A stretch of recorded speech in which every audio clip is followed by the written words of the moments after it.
요한일서입니다. 4장 7절에서 12절까지의 말씀입니다.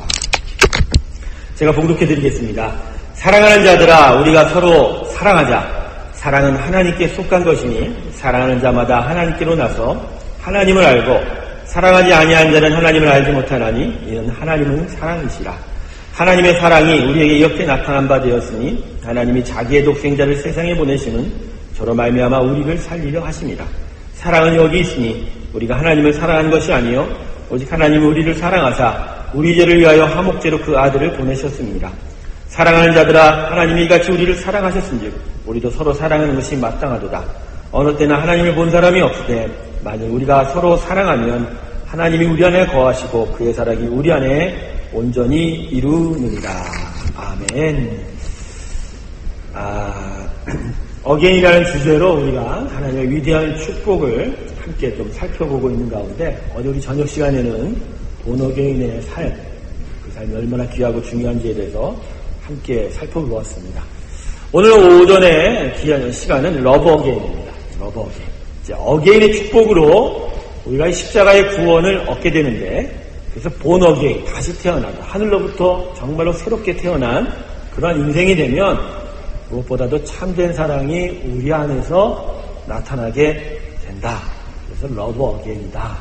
본어게인이 되면 러브어게인이 나타난다라는 그런 주제입니다. 여러분, 왜 본어게인, 정말 새롭게 태어나면 러브어게인, 참된 사랑이 나타날까요? 왜 그럴까요? 그 이유는 바로 하나님의 진리에 순종하는 일로 다시 태어난 인생이 되면 그 진리가 우리 안에 들어와 우리의 형상을 바꾸기 때문입니다. 말씀이, 진리이신 말씀이 우리 심령 가운데 들어왔을 때 우리 심령 가운데 계속하여 천착되어 있던 수많은 죄의 그 모든 쓰레기들과 모든 성품, 가치관, 습관, 행동들이 다 쪼개지고 파괴되기 때문입니다. 하나님의 진리에 의해서 지배를 받는 새로운 성품들이 나타나지는 것이죠. 그래서 우리 안에 죄인의 형상들이 사라져가고 하나님의 창조하신 원형이 그대로 회복되죠.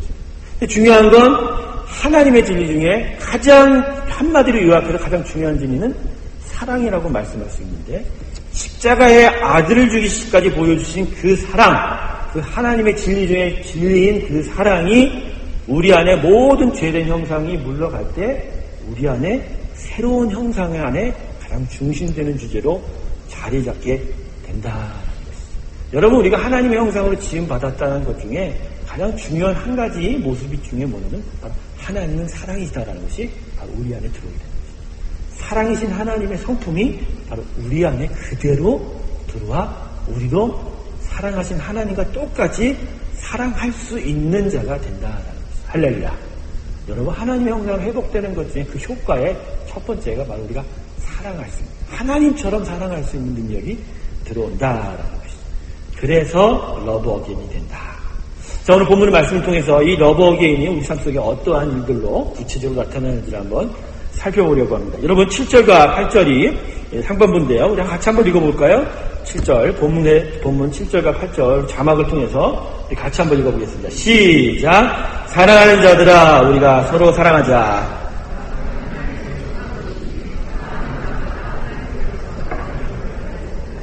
사랑하지 아니하는 자는 하나님을 알지 못하나니 이는 하나님은 사랑이심이라. 한 구절 한 구절씩 한번 살펴볼까요? 사랑하는 자들아, 우리가 서로 사랑하자.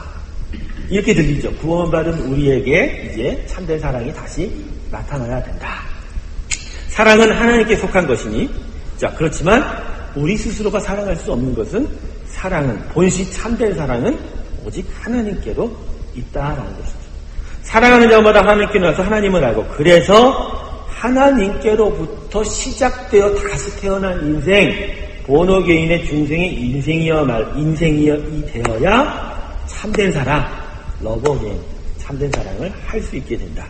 8절 넘어가면 사랑하지 아니하는 자는 하나님을 알지 못하니, 그래서 하나님을 알지 못하고 다시 태어나지 못하면 결코 참된 사랑을 할 수가 없다. 이는 하나님은 사랑이지. 다시 반복하죠. 오직 하나님만이 사랑이다. 사랑은 오직 하나님께 속했다라고 이렇게 다시 힘주어 말합니다. 그래서 오늘 본문을 통해서 성경은 우리에게 이렇게 선언하는 것이죠. 본어게인이 되어야 러버게인이 된다. 하나님의 진리에 순종할 때, 그래서 그 진리의 삶으로 다시 태어나게 될 때 우리의 사랑도 다시 참된 사랑으로 회복이 된다. 여러분, 이것을 제가 반복을 했거든요. 2번. 여러분 분명히 마음속에 기억하라고 하는 것이죠. 여러분, 우리의 사랑은 오직 새롭게 태어날 때에만 정말로 다시 하나님의 참된 사랑으로 나타날 수 있는 것입니다. 할렐루야. 아멘. 여러분, 사람은 아까도 말씀드렸지만 기본적으로 사랑을 하는 존재입니다. 당신의 형상 닮아서 지었다라는 것이 바로 이 사랑한다는 것인데요.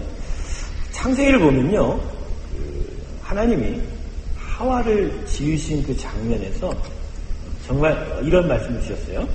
하나님께서 사람이 독처하시는 걸 보고 좋지 않게 여기셨다라고 본문이 가르쳐주고 있어요. 그러니까 뭔가 아쉽다라는 것이죠. 뭔가 이건 영광이 되지 않는다. 창세기 1장, 2장, 3장에 하나님께서 보시기에 좋았다라는 것은 하나님의 영광이 되었다, 기쁨이 되었다는 거거든요. 근데 좋지 않았다라는 것은 뭔가 아쉽다, 이건 영광이 아니다라고 이야기합니다. 아담이 온갖 동물의 이름을 붙이는 가운데서 하나님께서 아담이 혼자 이름 붙이는 것을 보시고 말씀하신 거거든요. 그러니까 무언가 혼자서 서로 사랑하지 못하고 서로 사랑을 나누지 못한 모습을 매우 안 좋게, 아주 아쉽게 여겼다라는 것입니다. 그러니까 하나님은 기본적으로 사랑하는 것에 영광을 받으세요. 사랑하는 것에 기쁨을 얻으신다라는 것입니다. 아마도 그런 것 같아요. 일단은 하나님께서는 삼위로 존재하시죠. 한 분 하나님이시니까. 그러니까 삼위로 존재하신 하나님 서로가 성부, 성자, 성령이 서로 사랑하는 것이기 때문에, 사랑하기 때문에 그런 사랑을 닮아서 인간 안에도 서로 간에 사랑하는 모습이 나타나기를 원해서 아담 말고도 서로 사랑할 수 있는 대상으로 하와를 만들어 주셨던 것 같고요. 또 하나는 모든 만물을 처음 지으셨을 때 다 암수로 지으셨는데 유독 인간만은 처음에 아담만 지었다라는 거죠. 아담만. 그것 때문에 하나님이 영광을 받지 못하신 것 같아서 하와를 지어서 결국 아담에게 하와가 나타나고 그리고 서로가 하나님 안에서 하나가 되게 하셨다. 결혼하게 됐다. 그래서 서로 사랑하는 존재가 되게 됐다는 것이죠. 근데 문제는 뭐냐면 사람의 사랑은 이내 타락되었다는 거예요. 그리고 그 타락된 이유는 뭐냐면 하나님이 함께 계시는 사랑이 없기 때문에, 하나님 사랑 안에서 사랑하는 일이 없기 때문에 그 모든 인간의 사랑이 다 문제 있어 보였다라는 것이죠. 여러분, 우리의 사랑의 원형은 기본적으로 우리를 사랑하신 하나님의 사랑 안에서 아담과 하와가 서로 사랑해야 합니다. 그러니까 아담과 하와가 서로 사랑하는 것이 중요한 것이 아니라 기본적인 전제가 뭐라고요? 하나님의 사랑 안에서 이 사랑이 이루어져야 한다는 것입니다. 근데 죄로 타락했기 때문에 하나님이 사라지고 하나님이 우리 안에서 사라지고 하나님의 사랑이 없다 보니 기본이 되는 하나님의 사랑이 없으니 아무리 서로 사랑하고 아무리 사람들이 서로가 귀하게 사랑한다 할지라도 그것은 기준이 없는 사랑, 균형이 없는 사랑, 중심이 없는 사랑이어서 하나님이 보실 때는 다 마음에 드는 사랑이 아니라는 것입니다. 그러니까 우리의 사랑이 죄의 타락으로 말미암아 하나님께서 절대 기뻐하지 않는 사랑의 모습으로 변하게 되었다라는 것입니다. 러버게인은 바로 이것을 회복시키는 거예요. 즉 하나님의 중심, 하나님이 중심되는 사랑으로 우리의 사랑을 다시 바꾸어 놓는다. 그래서 여러분 가장 중요한 사랑의 원리, 첫 번째 원리를 우리가 배우는데 오늘 3가지를 배울 건데 가장 중요한 첫 번째 원리는 하나님을 중심으로 하나님의 사랑 안에서 서로 사랑하지 않으면 결코 순수한 사랑은 나눌 수 없다는 것이죠. 사랑의 첫 번째 원리가 뭘까요? 하나님의 사랑 안에서야만 우리는 참된 사랑을 할 수 있다라는 것이죠. 정말 참된 기준, 정말로 사랑의 기준이 되는 하나님의 사랑이 아니고서는 아무리 사람이 사랑에 목숨이 건다라고 이렇게 말을 해도 결국 언제든지 변할 수 있고 그 변하는 가운데서 아픔과 상처가 우리 가운데 들어오게 된다. 전 그래서요, 여러분, 개인적으로 이 사람의 사랑 고백에는 별로 이렇게 신뢰를 두지 않습니다. 별로 신뢰를 두지 않아요. 절 봐서 그래요. 여러분 때문에 절 봐서. 저의 입술로 고백된 사랑이 얼마나 거짓이 많았는지에 대해서는 저는 뼈저리게 회개하고 있는 사람이에요. 뼈저리게 회개하고 있는 사람. 사실 우리 아내가 용서해줘서 이만큼 살고 있는 거지, 이렇게라도 살고 있는 거지, 참 저는 아내에게 감사하며 살고 있습니다. 이렇게라도 점수를 얻어야만 하는 저의 이 심정을 국민 여러분께서는 정말 이해해 주시길 바라요. 정말 이해해 주시길 바라요. 그래서 정말로 나는 우리 아내한테 진심된 내 순수한 사랑이 나타날 때만 고백을 하고 싶어요. 그렇지만 때로의 그 삶의 그 고된 역경은 나로 하여금 거짓말을 할 수밖에 없는 상황으로 만들어간다라는 것이죠. 그런데 여성분들은 참 어리석어요. 그래도 안 듣는 것보다는 남편이 사랑한다라고 해주기를 원하는 여성분들이 꽤 많아요. 그래서 여러분, 존경하는 여성분, 여러분들이 속고 사는 겁니다. 귀에 달콤한 소리 듣고 싶어서 그 밑에는 엄청난 복선이 깔려있다는 것을 여러분은 모르고 있는 거예요. 하나님의 사랑 안에서 그 하나님의 사랑을 본받는 사랑이 아니고서는 결코 순수하고 신뢰를 받을 만한 사랑이 나타나지 않는다. 제가 요새 교회에서 유일하게 잘하는 것 하나라고 자랑하는 것은 제가 신혼부부들을 많이 이렇게 맺어주고 그들을 키워가는 일인데, 저는 진짜 교회 부문을 위해서 진짜 전심으로 애쓰는 겁니다. 할렐루야. 전도가 안 되잖아요. 전도 안 되는 이유는 안 해서가 아니라 없어요. 근데 어떻게 했는지 교회 안에 남녀를 결혼시켜서, 결혼하면 그냥 둘만 살아? 애들 낳죠. 자연적으로 부흥하는 거예요. 그죠? 앞으로 우리 이후의 교회는 정말 더 크게 부흥할 줄 믿습니다. 제가 처음 부임할 때 아이들이 없었어요. 지금 보세요. 깐난쟁이 때문에 예배가 안 돼요. 걔들 때문에 예배가 안 되지 않습니까? 네? 지금도 이 태 속에 귀한 생명을 품고 있는 성도님들이 몇 분이나 되는데, 할렐루야. 아버지, 1링에 제가 온 이유 중에 작은 부분의 이유가 이거라고 저는 생각합니다. 그래서 저는 항상 묵상해요. 항상 누가 새로 오거나 누가 있으면, 제가 누구하고 맞을까? 저 처자하고 저 형제가 좀 맞지 않을까? 그래서 제가 저번에 얘기했죠. 포토샵으로 얼굴을 살게 덮어씌고 눈매를 보고 하는지, 일부러 그냥 농담 던지면서 마음을 찔러본다든지 저런. 중요한 건 이거예요. 근데 제가 신혼부부에게 항상 강조하고, 이 결혼을 앞둔 자매들과 청년들에게 강조하는 것은 삼위일체의 사랑이다. 삼위일체.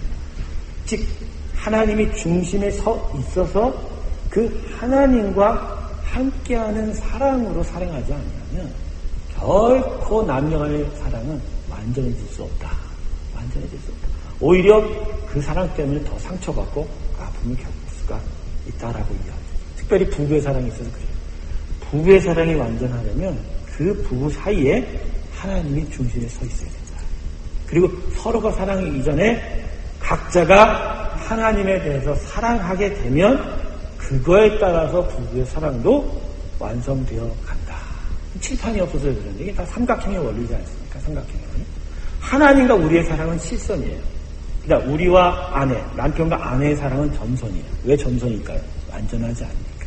순수하지 않으니까. 이 점선의 사랑을 서로가 끌어당기다 보면 서로 낚시하죠. 자존심 세우고, 그죠? 자기 그거. 그러다 보니까 서로가 가까워졌다가 멀어지고 가까워졌다가 멀어지죠. 그러니까 순수하지 않으니까 점선이죠. 그렇지만 내가 하나님께 완전한 사랑의 고백을 하고 실선에 정말 순수한 사랑으로 가기 시작하면 내가 하나님과 점점 가까워지고 정말 사랑하면 할수록 내 남편과 내 아내가 점점 나에게 가까이 다가오게 된다는 거예요. 여러분, 이건 부부의 사랑에만 국한되는 게 아니에요. 우리 성도의 서로 사랑에도 국한이 돼요.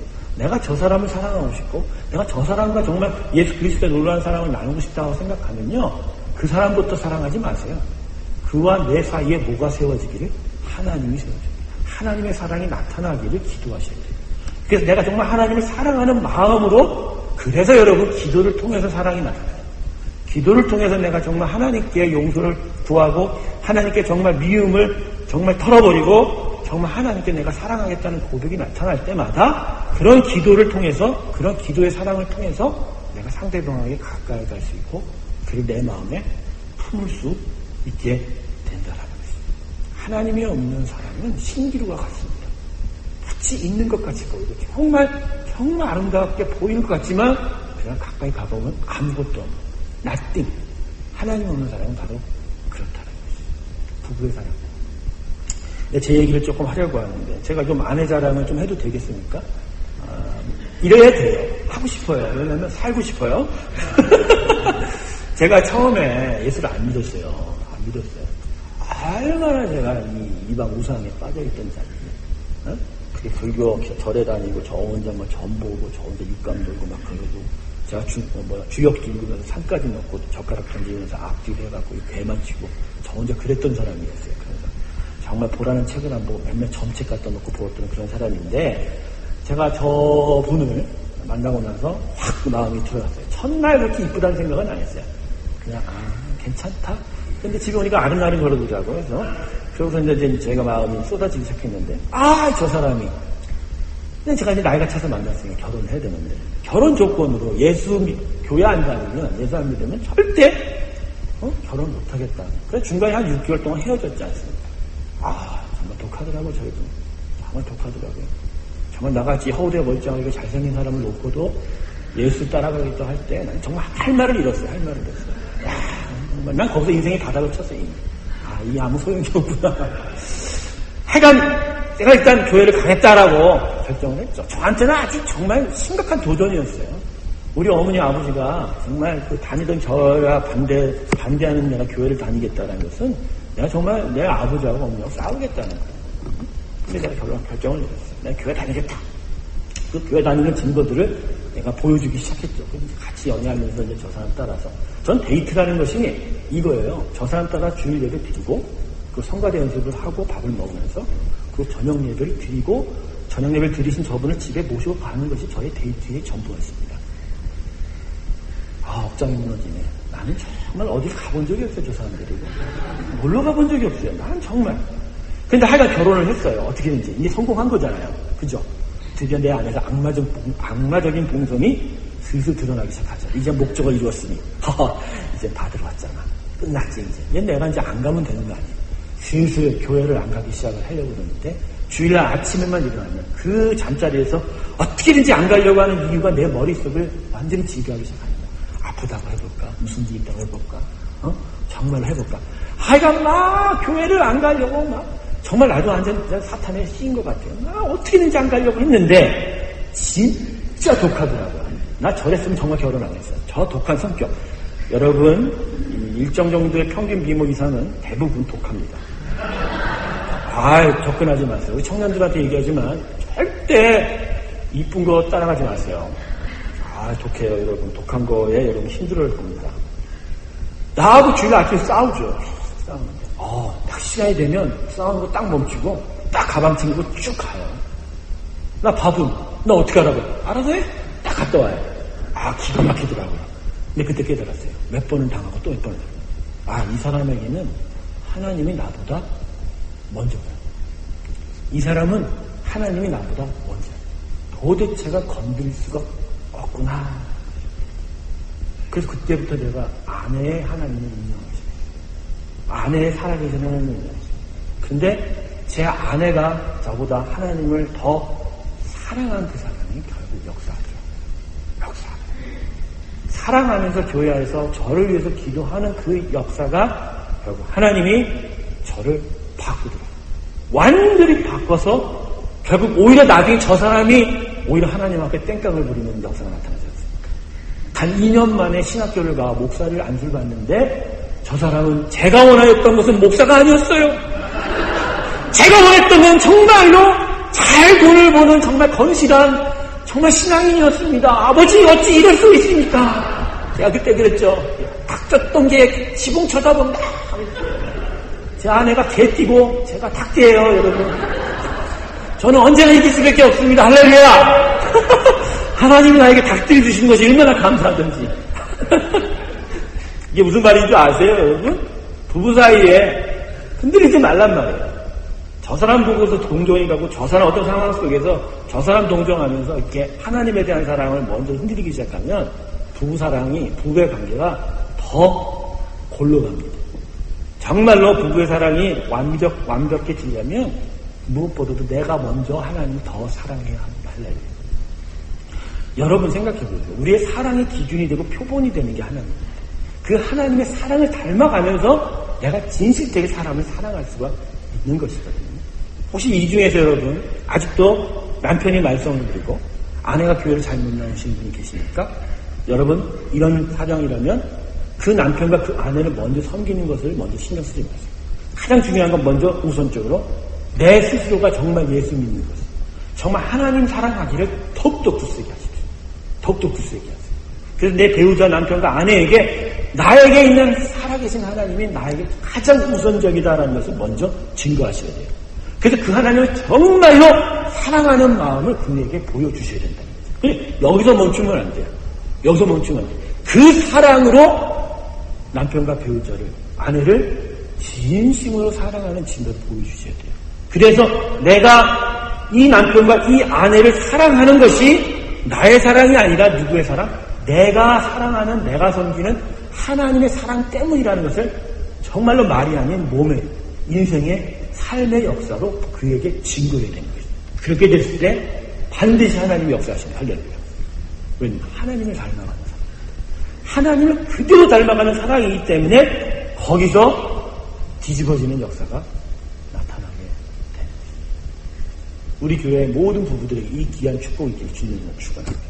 특별히 아직도 배우자가 아직도 믿음에 있지 아니하고 교회를 나오지 아니하는 분들에게 전 도전합니다. 정말로 먼저 자기의 하나님에 대한 사랑을 더욱더 굳건하게 세우세요. 그리고 그 사랑으로 끊임없이 열심히 배우자를 섬기고 또 섬겨야 된다. 중요한 건 이런 것이 있어요. 주일날 남편이 어디 놀러 가자고 해야 되는데 남편을 섬기고자 하는 것이 먼저예요? 아니면 하나님 섬기고자 하는 게 먼저예요? 하나님 섬기고 하는 거예요. 그럴 때는 가차없이 이쪽을 가야 됩니다. 그렇지만 예배를 드리고 나서 바로 불이 나게 갈라서 남편의 밥을 열심히 해주는 그러한 사랑의 섬김이 반드시 동반이 되어야 한다는 것이죠. 우리가 잘 못하는 것이 내가 하나님을 잘 섬기는 것으로 끝나려고 하는 거예요. 하나님을 잘 섬길 때 그 섬기는 사랑으로 그 사랑 안에서 나의 배우자를 사랑하는 일이 나타날 때 거기서 우리의 사랑, 우리의 부부의 사랑이 완벽해지는 것이죠. 이게 부부의 사랑만이 아니죠. 서로의 사랑이 완벽해질 수 있는 것이죠. 그래서 여러분 우리 성도 간에 서로 사랑할 때 말을 잘 건네는 것도 중요하죠. 때때로 이렇게 주고받고 나누는 것도 중요하죠. 근데 그 이전에 먼저 선결 조건은 내가 정말 하나님 사랑해야 된다는 거예요. 내가 정말 하나님 사랑해서 그 사랑이 넘쳐서 그 사랑의 그 힘으로 내가 그 사람을 사랑하는 일로 이렇게 흘러 넘쳐야 된다는 거예요. 우리 안에 있는 우리 사랑은 아주 작은 영역밖에 없어요. 조금만 흘려보내면 그냥 남빗바닥을 숟가락으로 긁는 듯한 그런 소리밖에 안 나요. 얼마 없습니다. 그렇지만 하나님의 사랑 안에 있어서 그 하나님의 사랑을 하면 그분의 사랑은 항상 넘치는 스프링이기 때문에 그 자체를 계속할 쏟아내는 생명수이기 때문에 그 사랑 안에서 할 때 우리는 계속적으로 끊임없이 정말 우리의 성도들, 정말 세상의 우리의 모든 이웃들을 사랑할 수가 있게 되는 것입니다. 할렐루야. 이게 러브어게인이죠. 그러니까 우리가 하나님의 정말 귀한 존재로 다시 태어나지 않으면 우리 사랑은 이런 사랑을 할 수가 없어요. 그냥 내 안에 있는 사랑, 내 안에 감동의 사랑, 감정의 사랑뿐이라는 것이죠. 누구나 세상 사람이랑 그냥 똑같아요. 어려운 일 보고 정말 불쌍한 일 보면 마음이 동해요. 힘들어하고 정말 어려운 인생들 보면 정말 돕고 싶은 마음이 생겨요. 근데 그게 행동으로 옮겨지고 또 행동으로 옮겨진다 할지라도 한 번, 두 번에 끝이지 영원히 계속되고 계속되는 거 봤습니까? 그게 왜 안 돼요? 우리 안에 하나님을 닮는 완전한 사랑의 닮음이 없기 때문이에요.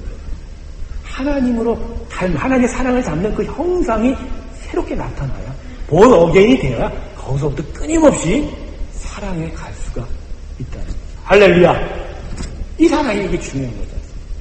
여러분 정말로 우리가 이 세월의 사건을 놓고 우리가 이 일들에 대해서 사랑하는 마음으로 가야 되는데 이 사건이 그냥 한 번에 그쳐서 또 다른 10년, 20년 후에 또 다른 사건이 나타나지 않으려면 우리가 정말로 진리 안에 거하는 사랑이 됩니다.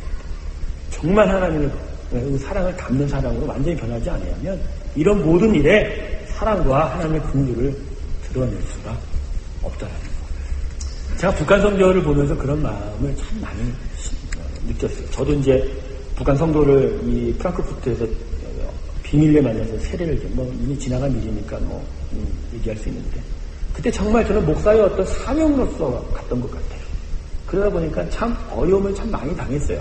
그게 세례공업을 시키고 그날 이렇게 같이 안수하는데 그렇게 뭔가 심장이 뻥 뚫리는 듯한 그런 걸 못 느끼겠더라고요. 나중에 돌아와서 지금 생각해보니 내가 어떤 사명으로 어떤 인간적인 어떤 수준에서 이렇게 다가갔던 것 같아요. 제 안에 정말 이 영혼이 정말 귀하고 이 영혼이 너무나 불쌍하다고 하는, 그래서 정말로 이 영혼을 사랑하는 하나님의 사랑 안에서 내가 그에게 사랑으로 나아갔다면 정말 더 그를 품어주고 더 잘해줄 수 있었을 것 같은데 라는 생각을 해봅니다. 우리가 북한 선교를 할 때 장애물이 뭐예요? 장애물이 뭐죠? 북한 땅에 대한 우리의 부정적인 인식 아닙니까? 이거를 주면, 이거를 퍼다주면 그 어려운 사람들한테는 좋지만 저 위정자들, 괴뢰 도당들, 그들이 정말 핵무기로 하고 무기로 우리한테 다시 보복하고 하는 것, 그게 너무나 미운 거 아니지 않습니까? 그래요, 미워요. 그게 싫은 거죠. 하나님의 공에서 볼 땐 그건 나쁜 거죠. 하지만 그럼에도 불구하고 나의 그런 어떤 판단과 이성을 내려놓고 그 영혼들을 끊임없이 사랑하는 하나님의 미스테리한 그 놀라운 사랑을 내가 닮아갈 때 북한 선교는 이루어지는 거예요. 여러분, 우리 모든 선교와 아울리지는 바로 이런 원칙에서 이루어집니다. 우리 알바니아 선교 3년 동안 했지만 저는 그래요. 그 땅은요, 우리의 사랑 아니면 안 돼요. 이유는 단 한 가지예요. 어른은 절대 안 돼요. 제가 봐도 그래요. 어른들은 절대 안 돼요. 변할 가능성이 없어요. 물론 하나님이 변하게 하시지만, 근데 중요한 건 그 땅을 향해서 제가 품는 비전은, 하나님 주신 비전은 그 아이들이 계속 자라나서 그래서 이 아이들이 예수 그리스도의 사람으로 자라나고, 그래서 이 어른이 되고 가장이 되고, 그래서 그 사회의 지도자가 될 때 거기서부터 그들이 예수 그리스도의 은혜 안에서 배웠던 그 사랑으로 그 나라를 다스리고 그 사회를 다스리고 그 민족을 다스릴 때 알바니아가 바뀌고 그 민족이 바뀌게 될 것이다라는 비전이죠. 할렐루야. 근데 중요한 건 걔네들이 자랄 때까지 버텨줘야 되잖아요. 그게 지금 10년, 20년의 싸움, 30년, 40년의 싸움이거든요. 그걸 우리가 어떻게 감당할까 생각해보면 아찔하더라고요. 근데 아찔한 이유가 뭐예요? 우리가 하나님의 사랑을 담지 않으니까 아찔한 거예요. 진짜 하나님의 사랑을 알고 하나님이 정말 그 영혼을 사랑하는 사랑을 알게 되면 끝까지 가죠. 끝까지 가죠. 여러분, 서로 부부된 분들을 서로한테 물어봅니다. 저 지금 반대 서로가 보고 계시는 그 배우자하고 끝까지 갈 수 있어요? 장담할 수 있어요? 저는 장담해요. 저의 힘으로는 못 가요. 그러나 하나님이 내 안에 계셔서 그것을 끝까지 가게 할 줄로 믿습니다. 하나님의 사랑 안에서 끝까지 갈 수가 없더라고요. 사랑의 첫 번째 원리. 하나님의 사랑 안에 거하지 아니하면 결코 순수한 사랑이 우리한테 나타날 수 없더라고요. 할렐루야. 이 귀한 사랑이 여러분 가운데 있기를 주님으로 축원합니다. 두 번째, 여기서 우리가 두 번째로 배우게 되는 사랑의 원리가 있는데, 우리의 사랑의 시작은, 참된 사랑의 시작은 예수님 안에서 하나님을 사랑할 때 거기서부터 시작이 된다라고 이야기합니다. 오늘 7, 8절의 본문의 말씀에 하나님은 사랑이다라고 말씀하시는데, 이 말씀은 거꾸로 뒤집어 놓으면 우리 인간의 일반적인 사랑은 사랑이 아니다라는 선언이죠. 사랑은 하나님은 사랑이신다라는 선언은 뒤집어 놓고 보면 우리의 사랑은 사랑이 아니라는 것이죠. 오직 사랑이신 하나님으로부터 시작되어 거기서부터 시작된 사랑이어야만 정말로 진실된 사랑이 된다라는 것을 우리에게 가르쳐주고 있습니다. 저는 호세아 선지자를 정말 이 사랑의 표본으로 가끔 많이 마음에 묵상을 하게 됩니다. 하나님께서는 호세아에게 던진 그 정말 명령이 정말 가혹했어요. 호세아서 1장을 보면 하나님께서 너는 음란한 아내를 맞이하고 음란한 자녀를 낳으라라고 명령하십니다. 이게 하나님으로서 하실 수 있는 명령인가 하는 것입니다. 호세아 아내의 고멜이 누구입니까? 너무나 음란해서 언제나 자기 발로 스스로 몸을 파는 곳에 찾아갔던 여인이 고멜이었어요. 근데 하나님께서 명령하셨기 때문에 호세아 선지자가 이 고멜을 구하려고 몸값을 지불하고, 이제 호세아 3장을 보면 몸값을 지불하고 아내를 집으로 데려와서 가르치고 다 순교하겠다고 그랬는데, 그날 호세아서의 전체적인 흐름을 보면 한두 번 집 나간 여자가 아닌 것 같아요. 또 마음이 음란해지고 또 동하면 또다시 나가게 되고, 그런 아내를 계속해서 선지자 호세아가 또 가서 갑을 치리고 데려오고 또 가서 갑을 치리고 데려온 그런 사랑이 바로 아내 고멜을 향한 호세아 사랑이었다라는 것입니다. 우리 같았으면 벌써 이런 경우는 어떻게 됐죠? 벌써 욕 퍼붓고 한바탕 싸대기 날리고 좁혀버리고, 그죠? 갈라져도 수없이 갈라지는 그런 상황이 되겠죠? 그런데 어떻게 이 호세아는 아내의 고멜에게 이렇게 할 수 있을까? 선지자니까 하나님의 명령에 순종했으니까 저는 그렇게 안 봐요. 그렇게 안 봐요. 호세아가 하나님을 너무나 사랑한 사람이었어요. 하나님을 너무나 사랑한 사람이었기 때문에 그 하나님을 사랑하는 그 사랑으로부터 순종이 시작돼요. 그 순종이 고멜에 대한 사랑으로 드러나기 시작했다. 음란한 아내 고멜을 사랑할 수 있었던 그 시작은 바로 호세아가 하나님을 지극하게 사랑하였다라는 것입니다. 여러분, 이제 바꿉시다. 우리의 사랑에 대한 관점을. 우리의 사랑의 시작은 어디서부터 시작이 돼야 된다고요? 하나님의 사랑. 그러니까 여러분 마음 안에 내가 정말 누구를 사랑하는 것 같아 할 때 사탄아 물러갈지어다. 특히 청년들 서로의 얼굴을 보고 좋아하는 마음이 생기는 그 순간 내가 정신 차려야지 하시기를 주님은 축원합니다. 절대로 그런 사람은 열매가 없어요. 절대로 그런 사람은 결코 오래가지 못해요. 이 안에 정말 하나님을 깊이 사랑하는 가운데서 뭔가 하나님이 나한테 주시고자 하는 사랑이라면 그 사랑이야말로 참된 사랑으로 시작이 되는 것입니다. 할렐루야. 호세아 사랑이 우리에게 그것을 보여줍니다. 전 그런 점에서 이삭의 사랑이 이 호세아 사랑 못지않은 표본이 된다고 저는 생각합니다. 여러분, 이삭의 아내는 누군지 아시죠? 이름 누구죠? 리브가. 이삭의 아내 이름을 모르세요? 자, 우리 봅시다. 아브라함의 아내 이름은 뭐지요? 사레였죠? 사라로 바꿔요. 이삭은요? 리브가. 자, 이제 어려운 거 들어갑니다. 야곱은 4명이었어요. 야곱의 이름, 아내 이름은 라헬, 레아. 그 다음에 뭐라고요? 디나. 그것은 나도 몰라. 첫 이름은 나 원래 기억 안 하니까. 이삭의 아내는 여러분 잘 알듯이 리브가였는데 가나안 땅에서 멀리 떨어진 하란에 있었던 삼촌의 조카였어요. 일종의 사촌이죠. 그런데 이삭이 이 아내를 맞아들이는 이 모습을 보면 참 지금으로서 우리 모두가 받아들일 수가 없는 거예요. 서로 얼굴 한 번 보지 않고 결혼한 거예요. 뭐 그런 일이 우리한테도 있었다고 그러지만 더군다나 그 아내를 선택한 사람이 아브라함의 종 늙은 사환 엘리에셀이 가서 그 엘리에셀이 선택한 여자를 아내로 맞아들여야 한다라는 것입니다. 여러분, 이런 중매 결혼이 지금 이 세상에 존재할까요? 응? 내가 지금 말이야 이제 청년이라고 했을 때 내가 결혼해야 되는데 우리 아버지의 어떤 친구가 저 먼 사우디에 가서 마음 많은 사람, 자기가 눈에 좋은 사람을 데려와오면 내가 결혼해야 된다라고 이야기를 한다면 우리는 지금 어떻게 될까? 난 절대 안 하죠. 그런 생각을 하는 자를 저는 정말 부담스럽게 생각할 거예요. 어떻게 그런 얘기를 저한테 하실 수 있을까? 그런데요, 이런 엄청난 우리가 생각할 때는 정말 안 되는 이 결혼인데 이거를 인정하잖아요. 이삭이 리브가를 맞이하는 장면을 보면 이삭이 들에서 하나님 묵상하는 가운데서 멀리서 오는 리브가를 맞아왔던 겁니다. 그래서 오자마자 그냥 아내로 삼고 그 장막 안에 들어가 거기서 서로 사랑하였다라고 말씀하고 있습니다. 여러분, 이게 무엇일까요? 이것은 이삭이 아버지의 결정에 순종한 거예요. 아버지가 어떻게든지 하든 간에 그것이 자신에게 가장 좋은 일이라고 순종한 것이죠.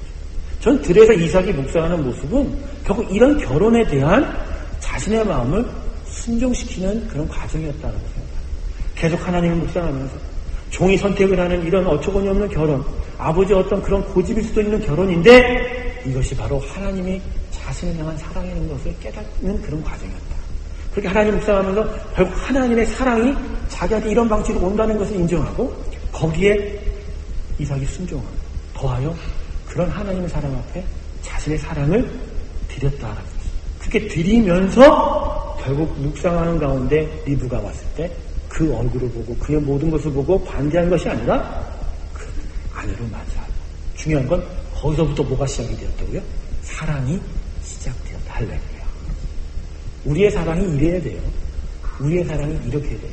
그래서 제가 섣불리 여러분들한테 우리의 사랑의 사역들을 그렇게 이렇게 뭐랄까 액티브하게 벌리지 말자고 지금 얘기하는 것은 우리가 지금은 하나님의 사랑을 배울 때라 정말 하나님의 사랑을 익스피리언스한 경험해야 되거든요. 그래서 그 하나님의 사랑을 정말 알고 났을 때부터 거기서 정말 순수한 사랑으로 우리가 이웃을 돕고 아울리치를 하고 우리가 선교를 제대로 참되게 끝까지 꾸준하게 할 수 있는 그런 역사가 나타날 수 있다. 할렐루야. 그래서 저는 진단합니다. 하나님께서 저를 통해 진단하는 것은 아직 일린교회는 사랑을 배울 때이다. 할렐루야. 축복이죠. 사랑을 배울 때라는 것은 하나님의 완전한 사랑을 우리가 계속적으로 소유하고 경험할 수 있는 그런 시간이다. 그래서 저는 제가 결혼을 하는 신혼부부들과 청년들에게 이렇게 가르칩니다. 사랑해서 결혼하는 것이 아니라는 거예요. 결혼해서 사랑이 시작되는 것이다. 제가 써도 참 명언인 것 같아요. 이걸로 책을 한 권 누가 좀 써줬으면 좋겠어요. 제목만 빌려가지고. 사랑해서 결혼하는 것이 아닙니다. 결혼해서 사랑하는 것입니다. 할렐루야.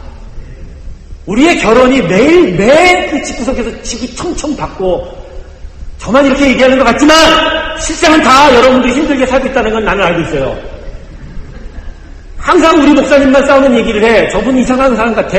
그렇게 하지만 여러분 삶 속에서도 반드시 나와 똑같은 일, 아니 그 이상의 일이 일어나고 있다는 것은 저는 알고 있어요. 아, 제가 너무 오버하는 건가? 여러분, 우리 결혼 생활의 위기가 왜 나요? 결혼 그 자체가 이미 완벽한 사랑이라고, 사랑의 열매라고 생각하기 때문에, 그래서 그 사랑의 열매라는 그 어떤 만족도가 높아진 상태에서 서로 바라보기 때문에 서로가 힘든 거예요. 솔직히 얘기해서 같이 한 이부자리에서 자기 전까지 내가 그 사람을 정말로 사랑하는지조차도 확신이 안 쓸걸요? 정말 그 사람, 그 여자, 그 남자가 어떤 삶을 살아왔는지가 정말 다 파악이 돼요. 사랑이라는 것은요, 완벽하게 다 이해하고 용납하고 다 받아들이는 거거든요. 그런데 완전히 서로 사랑하고 있다고, 그 사랑의 열매가 결혼이라고 생각해놓고 막상 싹 살아보니까 이것저것 부딪히고 갈등 안 일으키는 게 정말 한 가지도 없더라는 거예요. 그러니까 매일 밤마다 조곤조곤 얘기하다가 목소리 커지고, 그러다가 베개를 던지기 시작하고, 그러다가 또 어떤 분은 던져도 값싼 거를 던지는 분이 꽤 많아. 아주 영리하신 분들이야. 이걸 깨야 또 새로운 것이 온다라고 생각해서 던지는 분들. 예, 저는 던졌어요. 성격이 안 좋아서.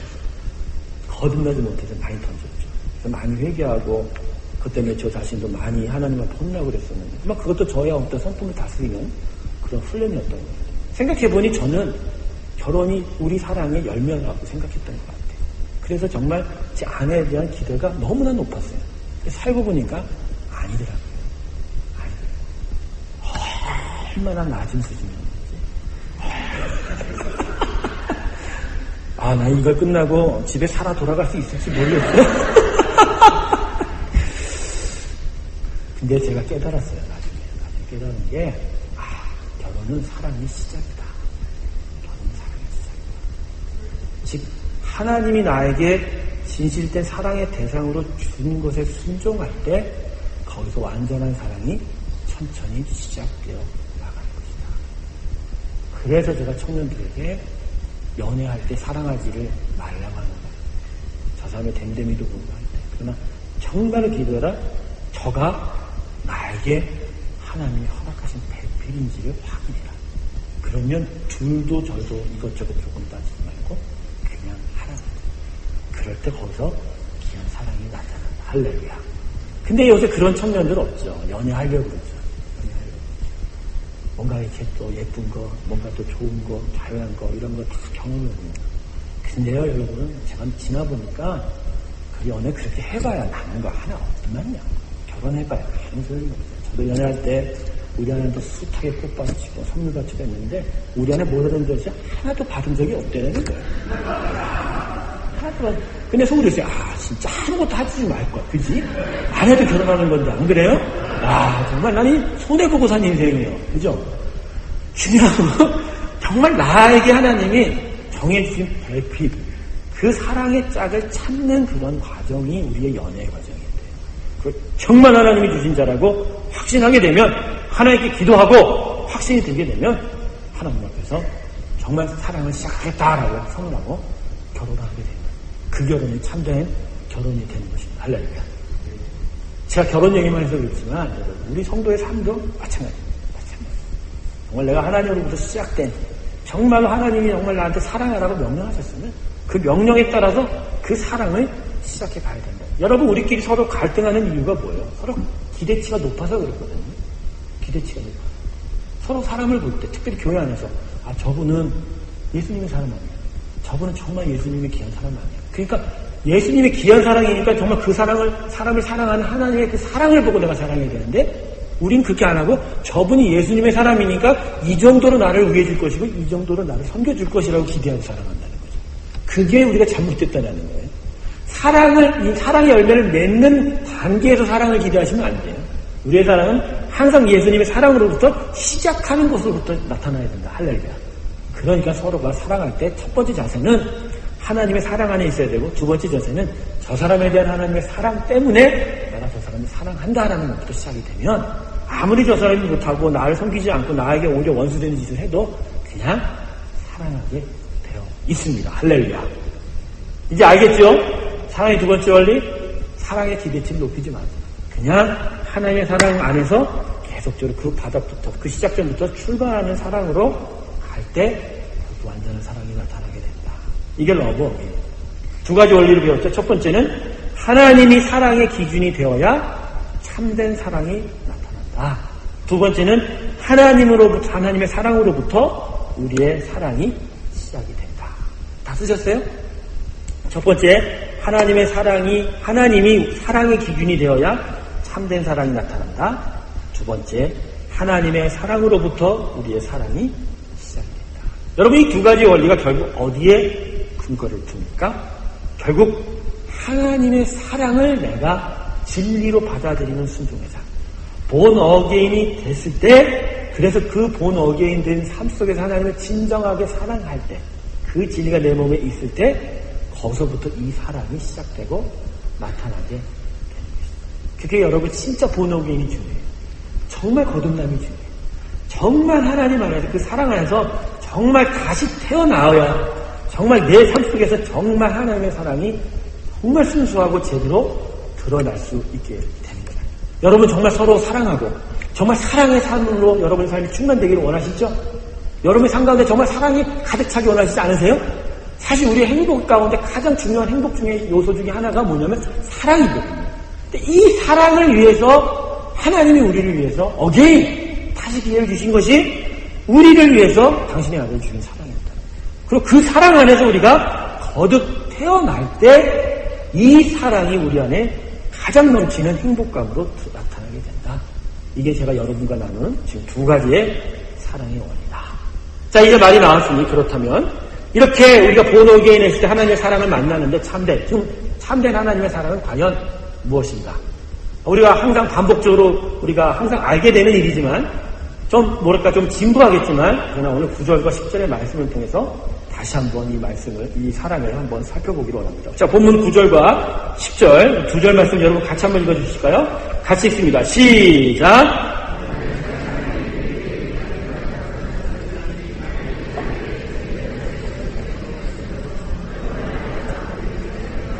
사랑은 여기 있으니 우리가 하나님을 사랑한 것이 아니요 오직 하나님이 우리를 사랑하사 우리 죄를 위하여 화목제로 그 아들을 보내셨습니다. 구절을 설명해 볼게요. 하나님의 사랑이 우리에게 이렇게 나타난 바 되었으니 하나님의 사랑이 다음에 이러한 방식으로 나타났다. 증거됐다. 하반절에 하나님이 자기의 독생자를 세상에 보내시는 저로 말미암아 우리를 살리려 하십니다. 바로 하나님의 사랑은 이것인데 십자가에서 자신의 아들을 우리 대신 주신 것이다. 여기서 9절은 십자가의 사랑에 대해서 이야기하죠. 10절은 바로 이 9절의 하나님의 사랑을 다시 보다 분명하고 구체적으로 설명하는데 사랑은 여기 있으니 바로 이 십자가 여기 있는데 하나님의 사랑은 십자가에 있다는 얘기예요. 우리가 하나님을 사랑하는 것이 아니요 오직 하나님이 우리를 사랑하사 우리 죄를 위하여 화목제로 아들을 보내셨습니다. 우리 죄 대신에 아들을 속죄 제물로 죽이신 사랑, 그게 하나님의 사랑이요 이 사랑이야말로 우리가 본받고 우리가 소유해야 될 진정한 참된 사랑이다. 근데 오늘 본문에서 중요한 게 뭡니까?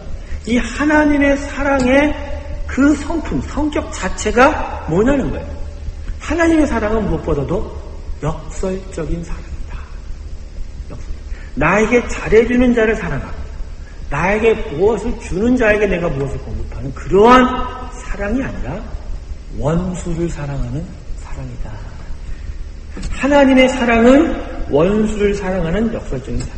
자기를 죽이려는 사람들, 자신을 배반해서 자기를 십자가에 못 박으라고 하는 그 인간 앞에서 오히려 그들을 위해서 자신의 생명을 기꺼이 내려놓는 십자가, 이 사랑이 바로 하나님의 사랑, 그 전부다라는 것입니다. 저는 특별히 10절 말씀에서 참 감동을 얻었는데, 그게 어느 부분이냐면 우리가 하나님을 사랑한 것이 아니라 하나님이 우리를 사랑했다라는 부분이었어요. 정말 마음에 신한 감동과 정말 참된 사랑이 무엇인지를 다시 깨닫는 순간이었어요. 우리가 간절하게 원한 것도 아니고 달라고 애걸한 것도 아니고 오히려 무시하고 배반하고 조롱하고 욕하고 그런 우리의 흉악한 범죄 앞에서 우리를 위한 사랑으로 하나님이 먼저 오셨다는 거예요. 먼저 오셔서 우리를 먼저 사랑하셨다는 거예요. 우리가 하나님을 깨닫지 못하고 하나님이 필요한지도 잘 알지 못하는 그 어리석은 상황 속에서 하나님은 우리에게 먼저 오셔서 우리를 사랑하셨다. 저는 여기서 본문에서 세 번째 사랑의 원리를 끄집어냈습니다. 세 번째 사랑의 원리는 하나님으로부터 나오는 사랑이야말로 생명을 살리는 능력이 있다는 것이죠. 이 세 번째 사랑의 원리는 바로 사랑의 능력인 것이죠. 여러분 사랑의 능력이 있습니까? 여러분의 사랑의 능력이 있습니까? 여러분의 사랑이 정말 죽을 자를 살려놓으십니까? 여러분의 사랑이 정말 상처 입은 자들을 회복시키십니까? 여러분의 우리의 모든 사랑들이 정말 아프고 힘든 자들에게 위로를 주고 그가 정말로 새롭게 인생을 출발할 수 있는 그런 힘을 발휘하냐라는 것이죠. 예, 우리의 사랑이 그런 경우도 있죠. 그러나 그런 모든 경우에 있어서 그것이 꾸준하고 완벽하기 위해서 필요한 것은 정말로 우리에게 하나님의 사랑, 이 생명을 살리는 능력, 십자가의 사랑이 아니고서는 안 된다. 하나님의 사랑이 뭐예요? 십자가에서 예수 죽이고 우리 살리는 사랑 아닙니다.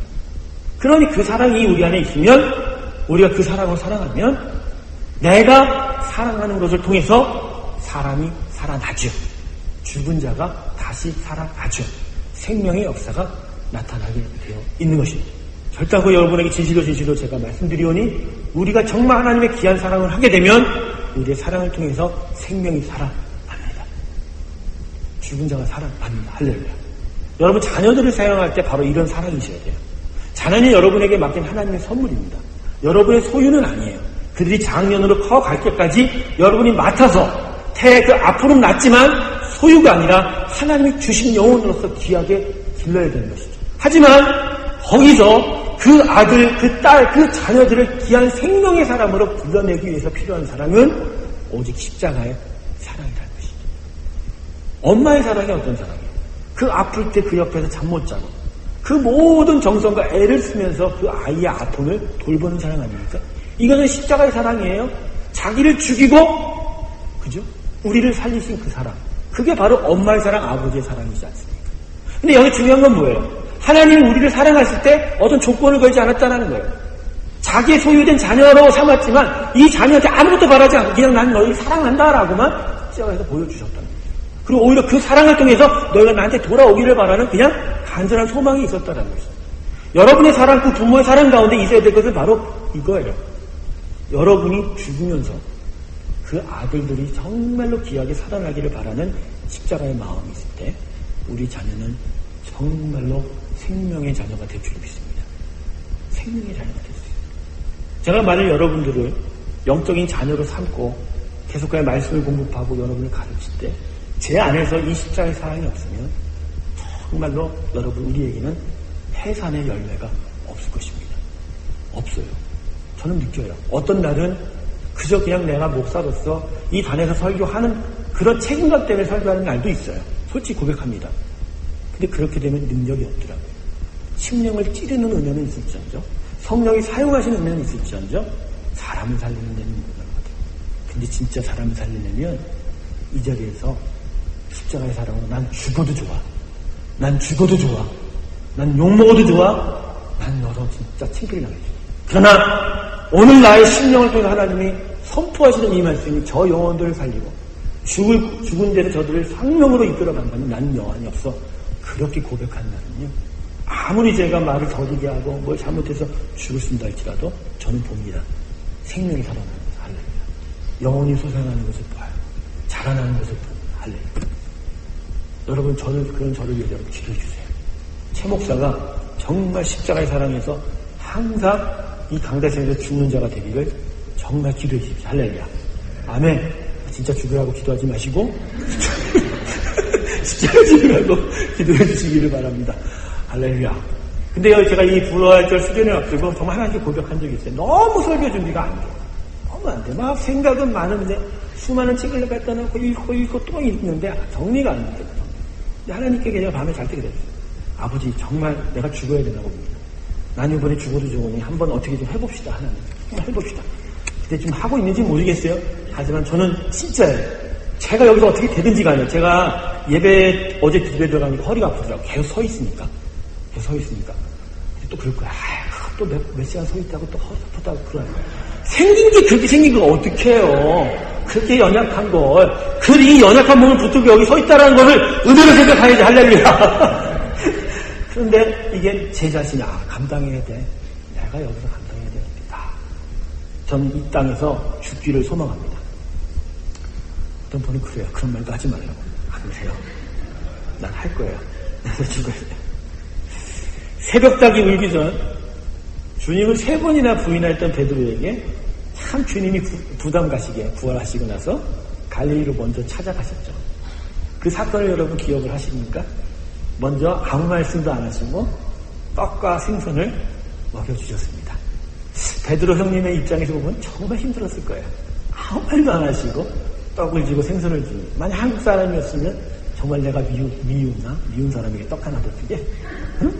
정말로. 그런 다음에 그게 밥을 먹은 후에 작은 이렇게 얘기하시면 좋은데 느닷없이 너는 나를 사랑하느냐? 3번이나 얘기하니 주님을 부인한 베드로 입장에서는 먹었던 것이 다 통하는 거고 그런 심정이었을지 모른다는 거죠. 참 베드로의 그 아픔을 제가 느껴보겠더라고요. 정말 서로가 부담스러운 그런 장면이었을 것 같다. 그런데 그게 아니죠. 주님이 베드로에게 왜 갔을까요? 주님은 이미 베드로에게 3번이나 부인할 것을 말한 것은 베드로의 연약함을 인정한다라는 거예요. 용납한다라는 거예요. 너 그럴 수밖에 없다라는 거예요. 사람은 다 그런다라는 거예요. 너희가 부활, 그 성령의 체험이 없고는 결코 나를 끝까지 믿을 힘은 없다라는 것을 인정했다라는 거예요. 그 질책하러 찾아가신 게 아니에요. 부활하신 자신을 보여주시면서 오히려 부활의 생명의 사랑을 그에게 전해 주시려고 합니다. 자신을 부인한 베드로에게 떡도 주시고 먹을 것도 주시고 사랑하느냐 물으시면서 오히려 그를 사랑의 사람으로, 자신의 그 넘치는 부활의 사랑으로, 그 사랑의 사람으로 세우기 시작했다. 결국 그러한 사랑, 예수님의 그 사랑을 베드로가 만났을 때 결국 베드로는 끝날까지 주의 생명, 하나님의 놀라운 생명들을 살리는 사랑의 생명을 구하는 사도로 그의 생을 마감하게 되었다라는 것입니다. 그래서 십자가의 사랑은 언제나 생명을 살립니다. 원수를 용서하는 사랑은 사람의 목숨조차 살립니다. 그 용서가 너무나 중요한 거예요. 십자가에서 주님께서 남기신 7마디의 가상 칠언 중에 첫 번째가 뭐죠? 저들을 사하여 주옵소서. 스데반이 돌에 맞아 죽어가면서도 하늘의 하나님을 향하여 보시면서 스데반이 뭐라 기도했죠?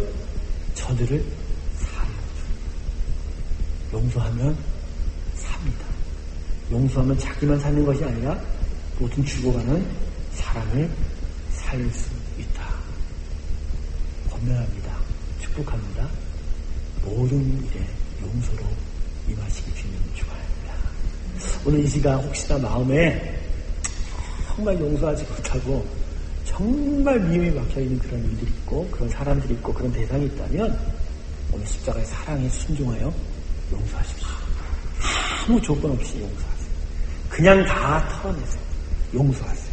물론 용서가 쉽게 되지는 않아요. 오늘 다 되지는 않을 거예요. 그냥 용서를 시작하셔야 돼요. 용서는 훈련이에요. 용서는 배우는 거예요. 용서는 학습하는 거예요. 용서는 익혀지는 거예요. 그렇지만 중요한 건 시작하는 게 중요해요. 시작하는 게 중요해요. 출발하는 게 중요해요. 오늘 그 용서 시작하시기 주님이 축원합니다. 네. 진짜 용서하실 분들이 많은가 봐. 아멘 소리가. 그래서 그걸 보면, 예, 용서하기 정말 힘들죠, 진짜. 다 용서하시고 사는 거예요. 왜 용서해야 되냐? 십자가에서는 하나님이 나를 용서해서 사랑하셨어요. 그 사랑을 내가 받아야 돼요. 그 사랑 안에서 여기 두 분 서로 용서하고 계세요, 지금? 예, 할렐루야. 오늘 저 집안에 귀한 일이 나타날 줄 믿습니다. 할렐루야. 예. 오늘 저의 어떤 그 아내에 대한 그런 예화도 우리 아내는 반드시 용서하고 아무 소리를 저희가 안 할 줄로 믿습니다. 할렐루야. 아, 참, 말씀을 한다는 것이 이런 또 재미가 있어요. 이렇게 마구마구. 자, 이제 이 시간에 강의를 좀 마무리해야 되는데요. 사랑의 원리 3가지를 한번 정리해보죠. 첫 번째 사랑의 원리, 하나님이 사랑의 기준이 될 때 참된 사랑이 나타납니다. 두 번째 사랑의 원리는 하나님의 사랑으로부터야 우리의 사랑이 시작이 됩니다. 세 번째 사랑의 원리는 용서하는 사랑은 생명을 살립니다. 죽는 자를 살립니다. 결국 이러한 하나님의 사랑을 소유하게 될 때 이 3가지의 사랑의 원리가 우리에게 나타나게 될 때 진짜 너무 참된 사랑의 인생이 우리 가운데 다시 나타나게 된다는 것이죠. 근데 중요한 건 결국 이것이 무엇의 바탕이 되다? 본어교인. 정말 하나님의 사랑을 정말 소유하는 일이 필요하다. 저는 이 사랑하는 모습을 보면, 하나님의 사랑을 보면 그런 생각을 해요. 하나님이 우리가 하나님의 사랑의 대상이 될까라는 생각을 하죠. 죄송하지만 개 키우는 분들한테 죄송한데, 개를 사랑하는 자가 있으십니까? 우리가 흔히 개를 너무 좋아하면 개를 사랑한다고 얘기하죠. 근데 사실은 그게 말뿐이에요. 왜냐하면 개를 좋아하는 것이거나 안 어울리는 사랑을 자기 혼자서만 그냥 그렇게 착각하고 있는 것뿐이라는 거죠. 이 말은 뭐냐면 사랑은 같은 급에서 하는 거예요. 같은 동등된 급에서 서로 주고받을 수 있는 동등된 상태에서 한다는 것이죠. 그러니까 우리의 사랑은 사람 사이에서만 나타나는 거지 개와 고양이 사이에 우리 사이에서는 사랑이 나타날 수가 없는 거죠. 그렇기 때문에 하나님은 우리를 사실은 사랑할 수 없는 거죠. 창조주와 피조물이 같은 급입니까? 아니죠. 어찌 창조주와 피조물이 같은 급이냐라는. 근데 하나님은 우리를 향하여 사랑하신다라고 말씀하신다는. 이건 하나님이 피조물로 만든 우리를 하나님과 같은 급으로 놓고 보신다는 거예요. 우리를 당신의 형상 닮은 자로서 하나님의 사랑의 대상으로서 창조하셨고, 그래서 사랑할 수밖에 없는 것이고, 그게 같은 높이에서 정말 주고받는 것을 너무나 간절히 원하시고 갈망하고 계시다는 거죠. 할렐루야. 여러분, 우리에 대한 사랑은 바로 이런 사랑이에요. 하나님이 결코 사랑할 수 없는 대상을 사랑하고 있다는 거예요. 그래서 당신의 모든 것을 다 쏟아놓는 이런 사랑이다. 여러분, 이게 가슴에 다가와야 돼요. 그냥 피조물이에요. 우리는 하나님의 그 위대한 영광 앞에서 아주 작은 점에 불과한 거란 말이에요. 그냥 하나님이 보실 때 필요 없어 그러면 지워져 버릴 수 있는 존재가 바로 우리라는 거예요. 우리 스스로 그렇게 생각하면 참 억울하고 힘들겠지만, 전능하신 하나님, 창조주 하나님, 이 모든 땅을 소유하신 전능자 창조주 그 하나님 입장에서 보면 우리는 아주 작은 점에 아주 어떻게 보면 불필요한 지나가는 바람과 같은 낙엽과 같은 존재일 수 있다는 거죠. 근데 그 존재를 사랑하셨다라고 하는 거예요. 사랑하고 있다라는 거예요. 자신과 똑같은 위치에서 지금 바라보고 있다는 것이죠. 여러분, 이게 얼마나 귀한 사랑이에요. 이게 얼마나. 여러분, 이 사랑을 깨닫기만 하면 지금 제가 말씀드린 3가지 사랑의 원리 기억하실 이유도 없어요. 이 하나님의 사랑에 감동되면 여기서 3가지 사랑 원리 기억하지 않아도 그냥 나타나겠어요. 사랑이 나타나. 여러분, 삭개오 아시죠? 삭개오가 얼마나 나쁜 놈이었습니까? 세리가 아니라 세리장이었어요. 동족으로부터 로마 제국을 위해서 세금을 걷는 민간업체의 장으로서 정말 그 장까지 올라갈 때까지 얼마나 이 삭개오가 가진 악행을 더했겠습니까? 얼마나 많은 세금을 거두고 실적이 좋으니까 세리장까지 하겠냐는 거죠. 근데 그가 그렇게 세금을 많이 걷다 보는 그 과정 속에서 결국 그에게 쌓여진 것은 동족의 조롱과 비난뿐이었다는 거예요. 그러니 삭개오의 마음에 얼마나 많은 외로움이 있었겠어요. 물론 자기 악 때문이지만 인간의 어떤 그런 외로움, 정말 고독함이 있었을 거 아니에요. 근데 이런 삭개오가 나중에 주님 만나고 나서 변해요. 자기가 토색한 것이 있다면 4배로 갚겠다고 그러고 자신의 재산 절반을 가난한 사람에게 나눠주겠다. 여러분 이 정도면요 다 드린 거예요. 다 주었다는 얘기예요. 얼마나 세리장까지 올라갈 때까지 다른 사람 거 빼앗고 빼앗았어요. 절반은 이미 가난한 자 그냥 주고 남은 절반은 다 자기가 착복한 거 다 4배로 갚아주면 다 없어졌을 거랍니다. 여러분 어떻게 이러한 사람, 이러한 일들이 삭개오에게 나타날 수 있었을까요? 본문에요. 누가복음 19장 5장 6절에 이렇게 이야기합니다. 특히 6절에 예수께서 삭개오 집에 가시겠다고 하니까 삭개오가 즐거워하며 영접하거니라고. 즐거워하며.